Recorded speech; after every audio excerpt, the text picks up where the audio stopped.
amigos da Rede Católica da Igreja, estamos juntos na evangelização, indo às ruas, indo aos lugares, estando no meio dessa sociedade, esse conjunto de concreto, de natureza, carros, movimento, e no meio de tudo isso, o que está lá?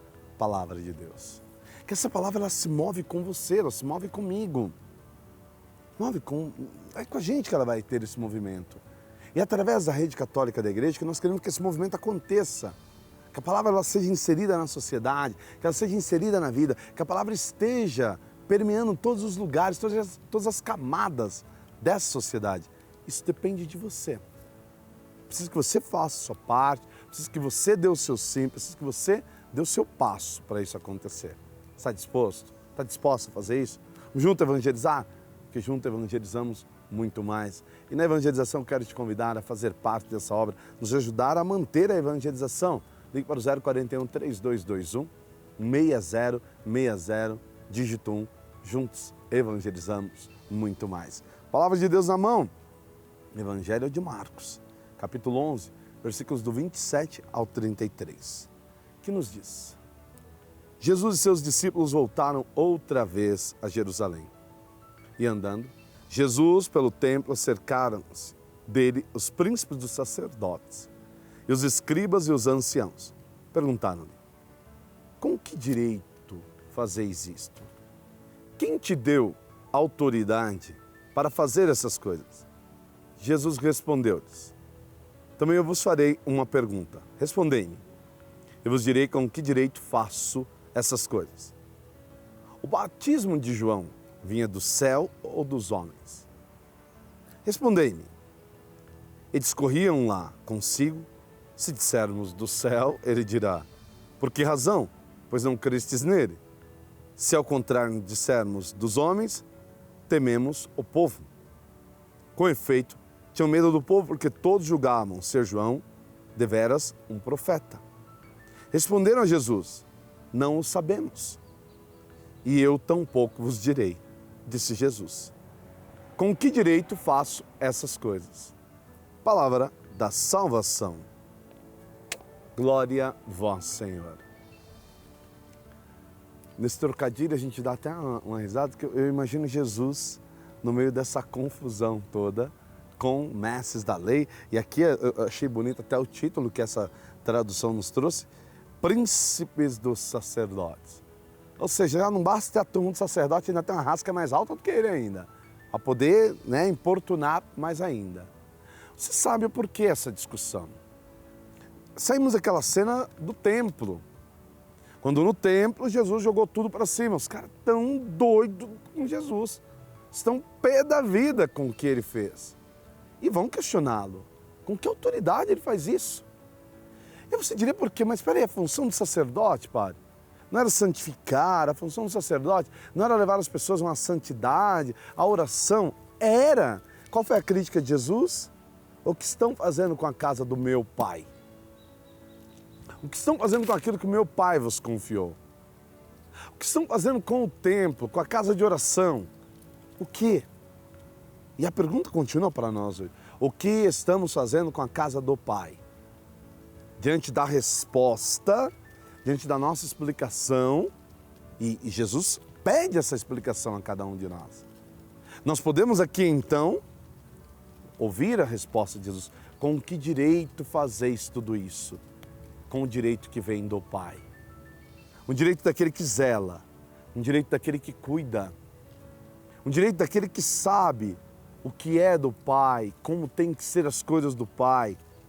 É como o povo de igreja que não sabe como tem que ser a igreja, que faz a igreja qualquer coisa do seu jeito. E aqui eu quero ir um pouco mais além com você, porque tudo aquilo que Jesus jogou para cima, fora do templo, pertencia a alguém. Tinha alguém que era o dono de tudo aquilo. E esse alguém são os príncipes dos sacerdotes, os fariseus, os do partido dos saduceus. Ou seja, Jesus acabou com o negócio deles. Acabou com o comércio deles no templo, mostrando bem claro para eles: vocês não fizeram da casa do meu pai uma casa de oração, mas fizeram na casa do meu pai uma casa de comércio para prevaricações, privilégios, para benefício próprio. E as coisas de Deus, como anda? Vamos refletir um pouquinho e eu volto daqui a pouquinho.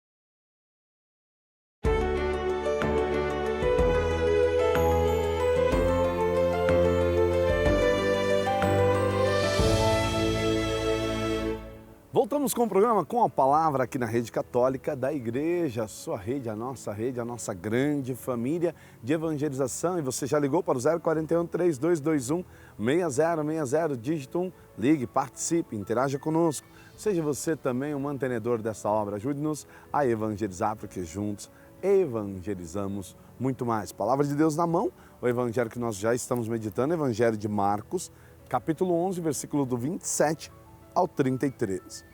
Continuando, questionaram a autoridade de Jesus. E por que questionaram?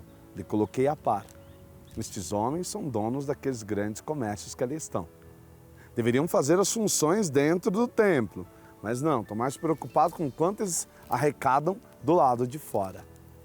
Era obrigatório para qualquer um que fosse ao templo fazer as oferendas sagradas, oferecer o sangue do animal sobre o altar.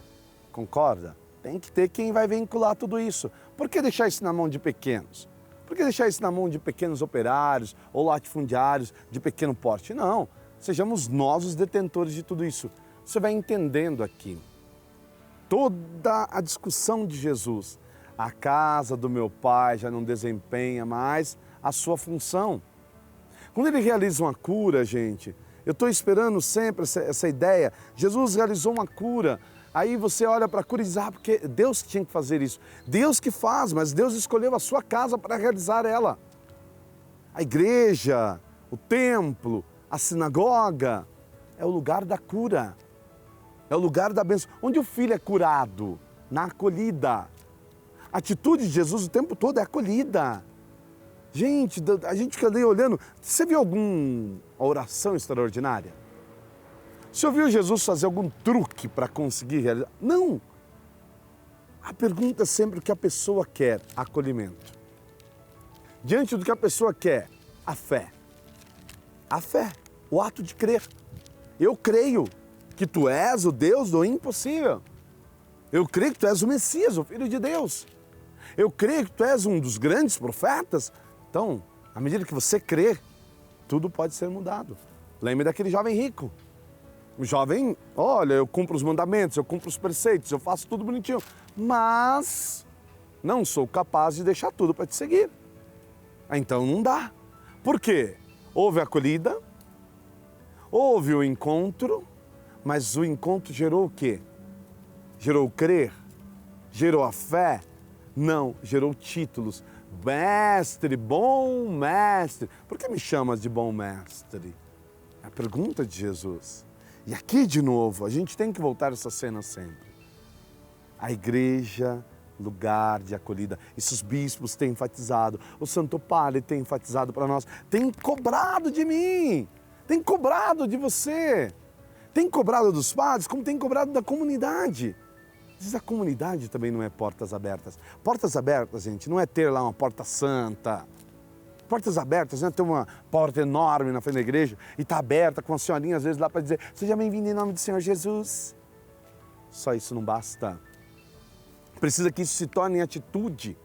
Como é que nós recebemos na pastoral? Como é que nós recebemos nos ministérios? Como é que nós recebemos nas diversas funções do templo? Como é que nós permitimos que essa pessoa chegue ao sacerdote, por exemplo? Eu observo isso, viu? Às vezes não é eu que estou impedindo que chegue em mim. Tem irmãos no caminho que impedem. Não, o padre não pode atender hoje o padre está cansado. Eu falei que eu estou cansado? Eu disse que eu não estou disposto? Eu disse que eu não estou bem? Não. A pessoa toma para si e coloca uma imputação sobre o outro. Cuidado. O que estamos fazendo com a casa do Pai? Nós estamos muitas vezes agindo como príncipe do sacerdote. E eu até gostei aqui do título agora. porque eu sou o sacerdote, mas tem que ter um príncipe, então alguém que está acima de mim. Alguém que manda, alguém que governa, alguém que está ali dizendo o que pode e o que não pode. Esses estão incomodados. Que os incomodados então que se mudem. Que os incomodados que saiam, porque há muitas pessoas que precisam ser acomodadas a este encontro. Precisam ser adequadas a esta experiência. Há muitos irmãos amados que estão nas trevas, na escuridão. Há muitos irmãos que estão de fora e que não entram com medo de nós, com medo do eu, do seu eu, com medo da comunidade, do que nós podemos fazer com eles lá dentro, porque nós somos preconceituosos com aquele que não é do nosso meio, ou com aquele que é diferente ao nosso meio, ou com aquele que ainda está no erro, na transgressão. Ainda está, mas já está buscando? É um passo. Assim começa a conversão. Vamos mudar o nosso jeito, vamos mudar a nossa maneira, vamos formar uma nova civilização, a civilização do amor. Que Deus te abençoe, pelo Pai, Filho e Espírito Santo. Fica na paz do Senhor Jesus.